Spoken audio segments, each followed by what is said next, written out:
ಸಹೋದರ ಸಹೋದರಿಯರ, ದಯವಿಟ್ಟು ಕೇಳ್ರಿ.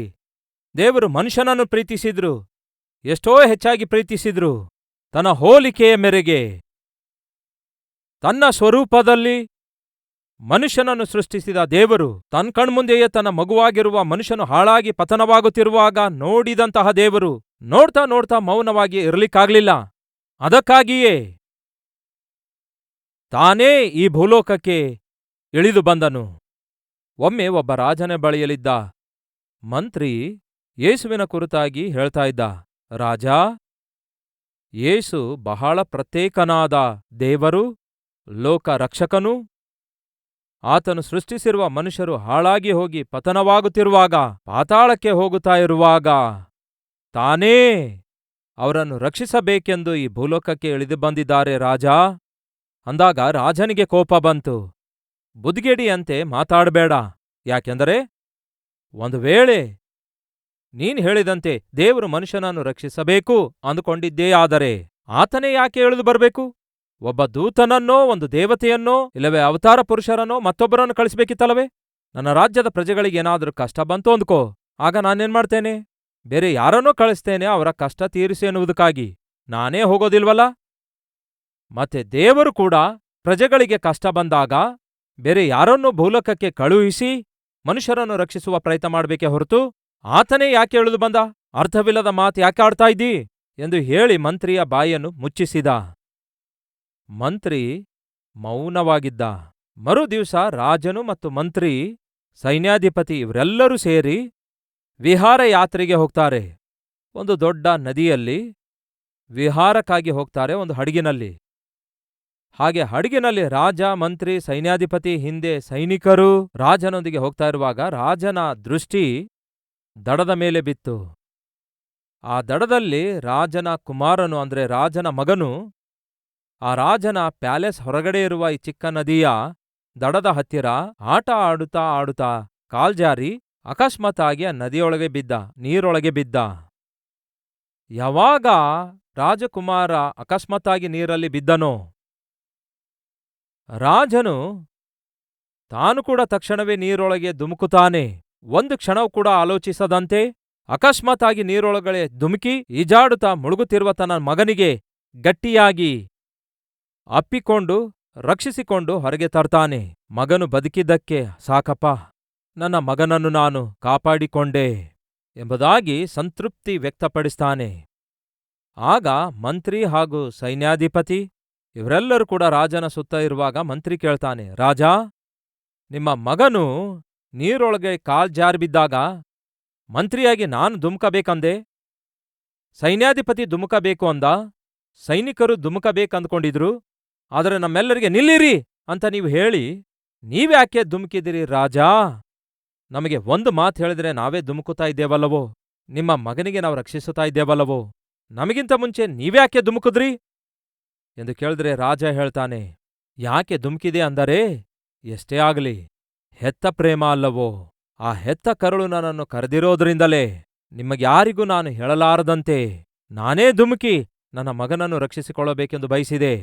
ಹೀಗೆ ಹೆತ್ತ ಪ್ರೀತಿ ನನ್ನನ್ನು ಸೆಳೆದಿತು ಎಂದು ಹೇಳಿದ ರಾಜ.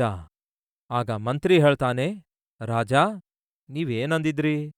ಮನುಷ್ಯನು ನಶಿಸಿ ಹೋಗುವಾಗ, ಹಾಳಾಗಿ ಹೋಗಿ ಪಾತಾಳಕ್ಕೆ ಹೋಗುವಾಗ ಅವರನ್ನು ರಕ್ಷಿಸುವುದಕ್ಕಾಗಿ ದೇವರು ಬೇರೆ ಯಾರನ್ನೋ ಕಳಿಸಬಹುದಿತ್ತಲ್ಲ, ಆತನೇ ಯಾಕೆ ಇಳಿದು ಬಂದ ಎಂದು ನೀವು ನನಗೆ ಪ್ರಶ್ನಿಸಿದ್ರಿ.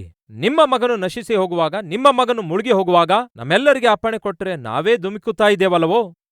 ನೀವ್ಯಾಕೆ ನೀರಲ್ಲಿ ಧುಮುಕಿದ್ರಿ ಅಂತ ಕೇಳಿದ್ರೆ, ಎಷ್ಟೇ ಆಗ್ಲಿ ಹೆತ್ತ ಪ್ರೀತಿ ಅಲ್ಲವೋ? ಆ ಪ್ರೀತಿ ನನಗೆ ಬಲವಂತ ಮಾಡಿರೋದ್ರಿಂದ ನಾನೇ ಧುಮುಕಿದೆ ಎಂದು ನೀವು ಹೇಳಿದಿರಲ್ಲವೇ? ಹಾಗೆಯೇ ದೇವರು ಮನುಷ್ಯರನ್ನು ಹೆತ್ತಿರೋದ್ರಿಂದ ತಾನು ಹೆತ್ತ ಮನುಷ್ಯನು ತನ್ನ ಕಣ್ಮುಂದೆಯೇ ಹಾಳಾಗಿ ಹೋಗುವಾಗ ದೂತರಿಗೆ, ದೇವತೆಗಳಿಗೆ ಹೇಳಲಿಕ್ಕಾಗ್ಲಿಲ್ಲ, ಆದ್ರೆ ಆತನೇ ಈ ಭೂಲೋಕಕ್ಕೆ ಇಳಿದು ಬಂದನು. ಎದಕ್ಕಾಗಿ? ನಶಿಸಿ ಹೋಗುತ್ತಿರುವ ಮನುಷ್ಯರನ್ನು ಹುಡುಕಿ ರಕ್ಷಿಸುವುದಕ್ಕಾಗಿ.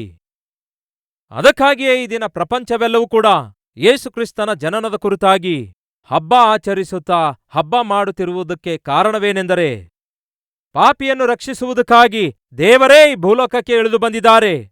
ಕ್ರೈಸ್ತರನ್ನು ಮಾತ್ರ ರಕ್ಷಿಸುವುದಕ್ಕಾಗಿ ಅಲ್ಲ, ಯಹೂದ್ಯರನ್ನು ಮಾತ್ರ ರಕ್ಷಿಸುವುದಕ್ಕಾಗಿ ಅಲ್ಲ, ಕ್ರೈಸ್ತಿಯ ನಂಬಿಕೆ ಇರುವವರನ್ನು ಮಾತ್ರ ರಕ್ಷಿಸುವುದಕ್ಕಾಗಿ ಬಂದನೆಂಬುದಾಗಿ ಬೈಬಲ್ನಲ್ಲಿಲ್ಲ. ಮತ್ತೇನಂತಿದೆ? ನಶಿಸಿ ಹೋಗುವವರನ್ನು ಹುಡುಕಿ ರಕ್ಷಿಸುವುದಕ್ಕಾಗಿ ಯೇಸು ಕ್ರಿಸ್ತನು ಈ ಲೋಕಕ್ಕೆ ಬಂದಿದ್ದಾರೆ.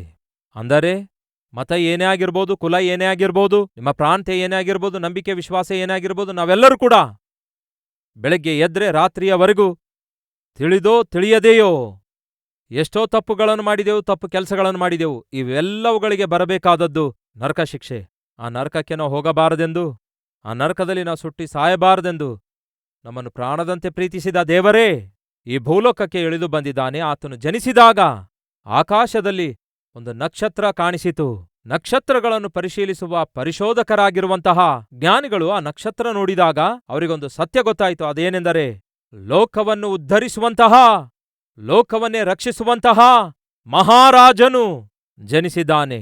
ನಾವೆಷ್ಟೇ ಜ್ಞಾನಿಗಳಾದಾಗಿಯೂ, ಎಷ್ಟೇ ತಿಳುವಳಿಕೆಯುಳ್ಳವರಾದಾಗಿಯೂ ಮನುಷ್ಯನನ್ನು ಸೃಷ್ಟಿಸಿದ ದೇವರು ಯಾರೆಂದು ತಿಳಿದುಕೊಳ್ಳುವಂಥದ್ದೇ ನಿಜವಾದಂತಹ ಜ್ಞಾನವಾಗಿದೆ. ಆ ಜ್ಞಾನವನ್ನು ಹುಡುಕಿಕೊಂಡು ಬಂದ ಜ್ಞಾನಿಗಳು ನಕ್ಷತ್ರ ಕಂಡಾಗ ಅವರಿಗೆ ಅರ್ಥವಾದದ್ದೇನೆಂದರೆ, ಮನುಷ್ಯರನ್ನು ರಕ್ಷಿಸುವಂತಹ ಲೋಕರಕ್ಷಕನು ಜನಿಸಿದ್ದಾನೆ. ಆ ಲೋಕರಕ್ಷಕನಿಗೆ ನಾವು ಭೇಟಿಯಾಗಬೇಕು, ಆ ಲೋಕರಕ್ಷಕನಿಗೆ ನಾವು ಆರಾಧಿಸಬೇಕು ಎಂಬ ಉದ್ದೇಶದಿಂದ ಅವರು ಹೊರಟು ಯೆರೂಸಲೇಮಿಗೆ ಬಂದಿರುವಂತೆ ನಾವು ನೋಡುತ್ತೇವೆ. ಯಾರೋ ಅವರು ಜ್ಞಾನಿಗಳು. ಅವರ ನಂಬಿಕೆ ಬೇರೆ, ಅವರ ದೇಶದಲ್ಲಿದ್ದಂತಹ ಮತ ಬೇರೆ, ನಂಬಿಕೆ ಬೇರೆ. ಹಾಗಂತ ನಾವೇನು, ನಮ್ಮ ದೇಶ ಏನು, ನಮ್ಮ ಮತ ಏನು, ನಮ್ಮ ನಂಬಿಕೆ ಏನು, ನಾವ್ಯಾಕೆ ಹೋಗ್ಬೇಕು ಯೆರೂಸಲೇಮಿಗೆ ಎಂಬುದಾಗಿ ಅವರು ಅಂದುಕೊಳ್ಳಲಿಲ್ಲ. ಯಾಕೆಂದರೆ ಯೇಸುಕ್ರಿಸ್ತನ ಜನ್ಮ ಮತಗಳಿಗಿಂತಲೂ ಮಿಗಿಲಾದದಾಗಿದೆ. ಯೇಸು ಈ ಲೋಕಕ್ಕೆ ಜನಿಸಿ ಬಂದದ್ದು ಒಂದು ಮತ ಸ್ಥಾಪಿಸುವುದಕ್ಕಾಗಿ ಅಲ್ಲ, ಮತ ಬೋಧನೆಗಳನ್ನು ಮಾಡಲು ಅಲ್ಲ, ಮತಾಂತರ ಮಾಡಲು ಕೂಡ ಅಲ್ಲ. ಮತ್ಯಾಕೆ ಯೇಸುಕ್ರಿಸ್ತನು ಈ ಲೋಕಕ್ಕೆ ಜನಿಸಿ ಬಂದರು ಎನ್ನುವುದಾದರೆ, ಪಾಪದಲ್ಲಿ ಬಿದ್ದು ಹಾಳಾಗಿ ಕೆಟ್ಟು ಹೋಗುವ ಪ್ರತಿ ಮನುಷ್ಯನನ್ನು ಬದಲಾಯಿಸಬೇಕೆಂದು, ಪರಿಶುದ್ಧಗೊಳಿಸಬೇಕೆಂದು, ಪರಲೋಕಕ್ಕೆ ಸೇರಿಸಬೇಕೆಂದು ಯೇಸುಕ್ರಿಸ್ತನು ಈ ಲೋಕದಲ್ಲಿ ಜನಿಸಿದರು. ಪ್ರಾರ್ಥನೆ.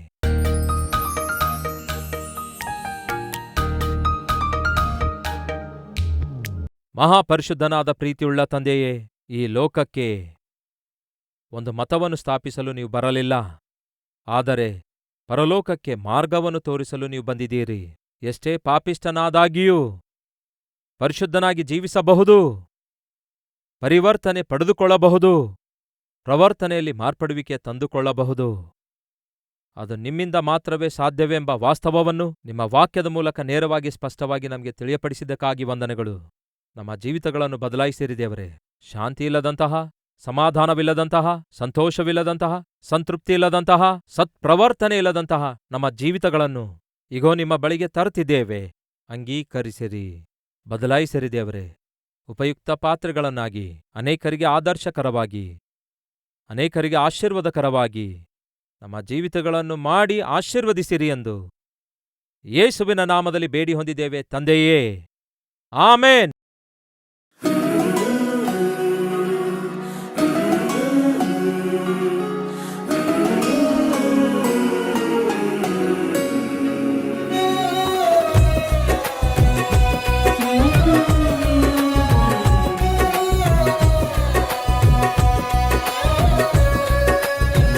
ದಿನ ಸಾರಿದ ಸಂದೇಶ ನಿಮಗೆ ಆಶೀರ್ವಾದಕರವಾಗಿರುವುದಾದರೆ ಲೈಕ್ ಮಾಡಿರಿ. ಇಂಥ ಅದ್ಭುತವಾದ ಸಂದೇಶಗಳನ್ನು ಪ್ರತಿದಿನ ನೋಡಲು ಆಶಿಸುತ್ತಾ ಇದ್ದೀರಾ? ಹಾಗಾದರೆ ಸಬ್ಸ್ಕ್ರೈಬ್ ಮಾಡಿ, ಹಾಗೆಯೇ ಬೆಲ್ ಐಕಾನ್ ಕ್ಲಿಕ್ ಮಾಡಿ ಅನೇಕರಿಗೆ ಈ ಸಂದೇಶವನ್ನು ಶೇರ್ ಮಾಡುವ ಪ್ರಯತ್ನ ಮಾಡಿ.